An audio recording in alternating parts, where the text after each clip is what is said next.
Hey, it's NPR's Book of the Day. I'm Andrew Limbong. I think anyone listening to a podcast about books can relate to someone finding comfort inside culture.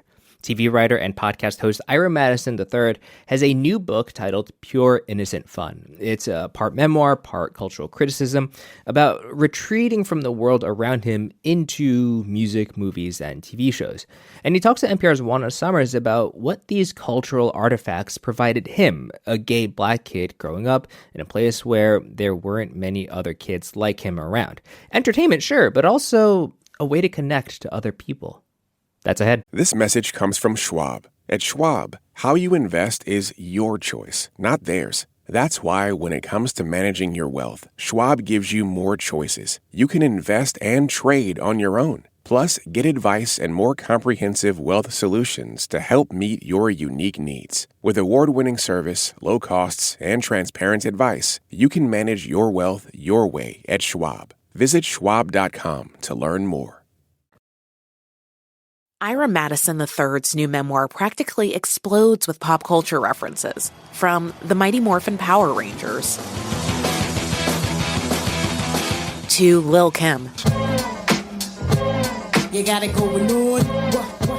When we talked about his memoir, it's called Pure Innocent Fun, and we'll get back to that title later. He told me as one of the very few black kids at his high school, he retreated into pop culture. Music, TV, at the mall every weekend, watching sometimes multiple movies in a day. That's sort of where my pop culture knowledge all comes from. At the top of Madison's list is Buffy the Vampire Slayer, the TV show from 1997. It's my first day. I was afraid that I was going to be behind in all my classes, that I wouldn't make any friends, that I would have last month's hair. I didn't think there'd be vampires on campus. For young queer kids, he explains, it was more than just a story about a ditzy blonde teenager hunting vampires. Well, I think the main thing about Buffy is that she is this unassuming girl. I think that Joss Whedon first described it as, you see a blonde girl walking down a dark alley. In any other horror movie, you think that she's about to die. Mm-hmm. And in Buffy, she can take care of herself. What I really love about the show, too, is, through her friends, Xander and Willow, and then later Cordelia and Oz, and, her watcher, Giles, you have this group of people who sort of band together and they have a secret amongst themselves. They have like a secret club they're a part of. And no matter what other people think about them who, might perceive them in some way in school, they're saving the world every night, And I think that maybe for queer people watching that show sort of gave you a sense of worth, It taught you that you are not necessarily what people see you as. I want to stay with this for a minute because as a gay man growing up, you had to come to terms with your own desires in secret, how there weren't a lot of active role models for you to see of men being comfortable, being out there loving other men, though you do talk about an uncle that has since passed. It just sounds to me like that is an experience that's relatable for so many people, even today. Yes, I mentioned in the book at one point a coworker at Borders bookstore in Chicago who was an out gay man who loved Mariah Carey. He was a lamb and introduced me to loving Mariah Carey more than I already did.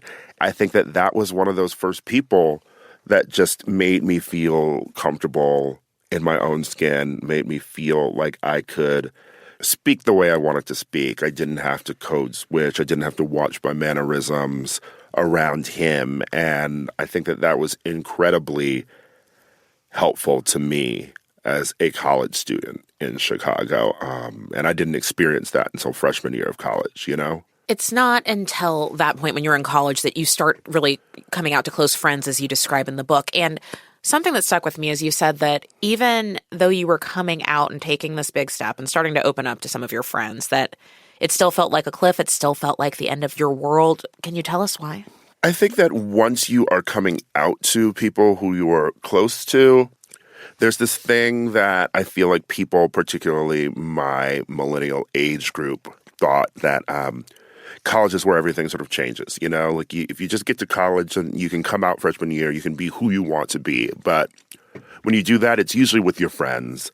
It's usually with other people you might know on campus. And Then you have to figure out when you're telling your family, you're figuring out when you're telling the world, you're figuring out what it's going to feel like when people look at you and can tell that you're gay. I want to talk a little bit about voice because I know that many people who are hearing our conversation likely know you for your work on the podcast, Keep It, that pop culture podcast that you host. And because of that, I found it really interesting hearing you reflect on your relationship with your own voice. I know that you wrote about when you were younger, thinking that your voice was a high-pitched gay voice and like what it signaled to people about you when people heard you speak. You also talked about how sometimes your voice read as white, which is certainly something that I've had people say to me. Can you just talk a little bit more about that and what it felt like all of those years ago? I mean, speaking voices give you a lot of hang-ups, don't they? Indeed. I feel like I have whiplash, with my actual voice, There's the period where I thought I sounded too white. There's the period where I thought when I answered the phone, people would say miss, thinking I was my mom. And I reflect on that in the book, wondering if it was because I was code switching into the cheerful white voice that my mom would use on the phone when you're talking to bill collectors or something. And then later, I sort of hated my voice when I tried to sing, in theater things at school. Then doing the podcast, I remember specifically, I could not listen to it for maybe the first year of it at all. Interesting. I hated the sound of my voice. And I've gotten used to it now, but even then, I don't think people's voices sound to them what they sound like to other people. I was shocked whenever people would tell me that, I sort of had like a deep voice, like a Luther Vandross thing going on, so to speak. Because to me, it did not sound like that at all. It sounds like you've made peace with it, though. Maybe you and I can both commiserate over the fact that if you're in this industry long enough, that means you must, in fact, listen to your recorded voice back to you. You do often, but thank God for people who transcribe interviews.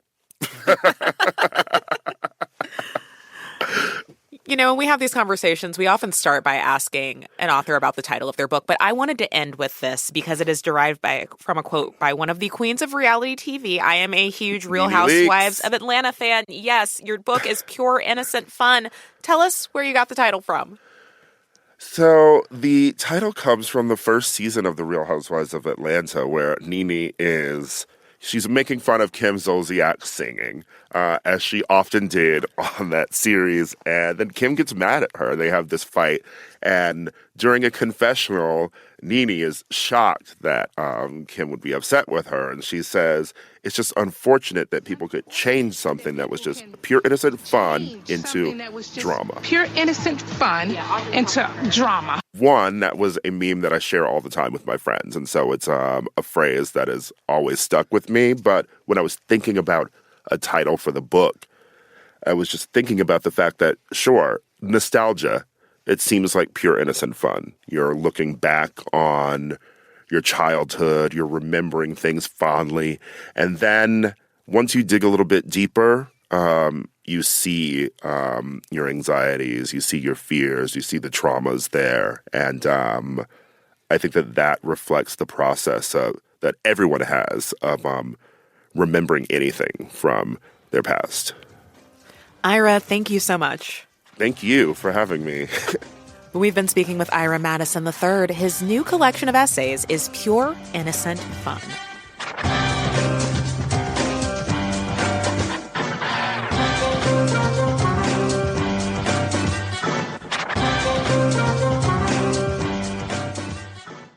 This message comes from Best Western Hotels and Resorts.